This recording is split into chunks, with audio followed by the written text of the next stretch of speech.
Halo, Assalamualaikum, berjumpa kembali di channel Siwar TV. Ngelindur, pengalamannya apa? AHY AP calon RI1 dan ibu negara. Ditulis oleh Anto Cahaya. Tak sedikit warganet terutama pengikut akun sosial media Anissa Pohan yang sudah pasti kebanyakan berisi simpatisan Demokrat selalu memuji-muji pasangan AHY dan AP atau Anissa Pohan.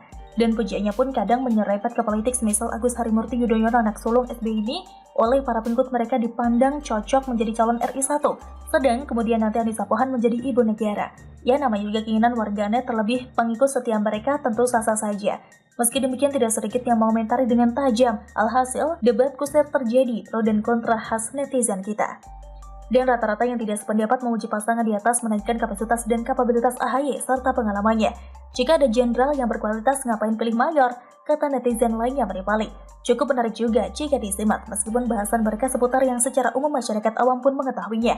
AHY adalah ketua umum Partai Demokrat versi tergugat oleh kubu ex-Demokrat versi KLB. Karena masih ada perselisihan antara mereka, maka saya sebut saja Partai Demokrat kubu AHY. Tampilnya AHY ke dalam perpolitikan di tanah air memang sedikit tidaknya membuat warna yang berbeda.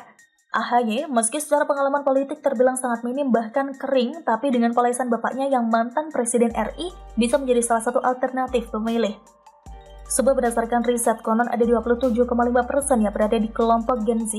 Generasi Z atau Gen Z disebut sebagai generasi yang lahir setelah generasi Y. Kumpulan orang yang termasuk ke dalam generasi ini adalah mereka yang lahir di tahun 1955 sampai dengan 2010. Jadi, bila Anda lahir di rentang waktu itu, maka Anda juga turut termasuk ke dalam generasi Z. Umumnya mereka yang merupakan generasi Z disebut juga sebagai I generation atau generasi internet atau generasi net. Mereka selalu terhubung dengan dunia maya dan dapat melakukan segala sesuatunya dengan menggunakan kecanggihan teknologi yang ada. Dan menariknya generasi ini, terutama yang sudah bisa memilih nanti di tahun 2024, akan menggunakan hak suaranya di pemilu. Presentasi pemilih di generasi ini ceruknya cukup besar. Generasi Z akan memilih figur yang menurut mereka rentang usia yang dipandang relatif masih muda. Kendati ada pula sebuah penelitian jika generasi Z ini sikap mereka terhadap politik masih apatis. Dan rata-rata masih ikut apa kata orang yang lebih dewasa di atasnya atau orang tua mereka. Mereka bisa dikatakan hanya sekedar ikut-ikutan saja. Hal ini tentu sedikit berbeda dengan generasi milenial. Generasi milenial atau generasi Y adalah generasi yang lahir sekitar tahun 1980 hingga tahun 1995 pada saat teknologi telah maju. Mereka tumbuh di dunia yang telah mahir menggunakan media sosial dan juga smartphone, sehingga otomatis mereka sangat mahir dalam teknologi. Nah, di kedua generasi di ataslah peran calon pemimpin yang relatif masih muda mendapatkan ceruk pasar yang cukup signifikan, sebab jika keduanya digabungkan berdasarkan riset angkanya cukup besar. Perlu diketahui pada pemilu 2019 yang lalu saja generasi milenial berjumlah 42 juta pemilih. Maka diperkirakan pada tahun 2024 suara pemilih di kelompok ini akan lebih besar lagi. Sensus penduduk pada tahun 2020 menyatakan bahwa generasi milenial mencapai 69,90 juta jiwa atau 25,87%. Data tersebut menyatakan bahwa arah gerak bangsa ditentukan oleh anak muda. Seperti yang sudah saya singgung di atas, suara anak muda merupakan suara penentu.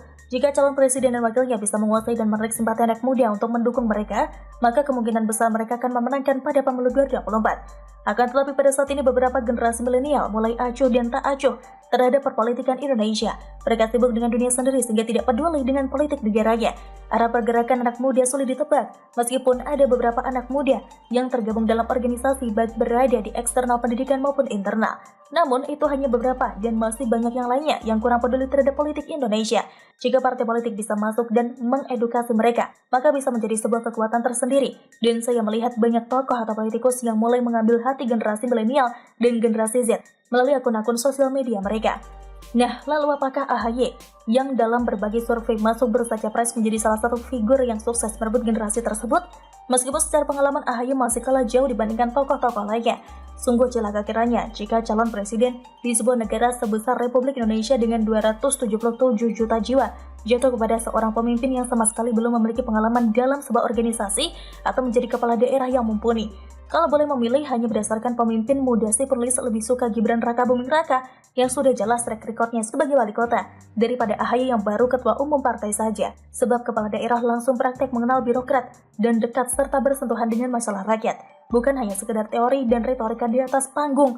Bagaimana menurut Anda? Demikian salam. Tulis komen Anda di kolom komentar. Jangan lupa untuk like, subscribe, dan share. Siwar TV pamit. Sampai jumpa. Wassalamualaikum warahmatullahi wabarakatuh.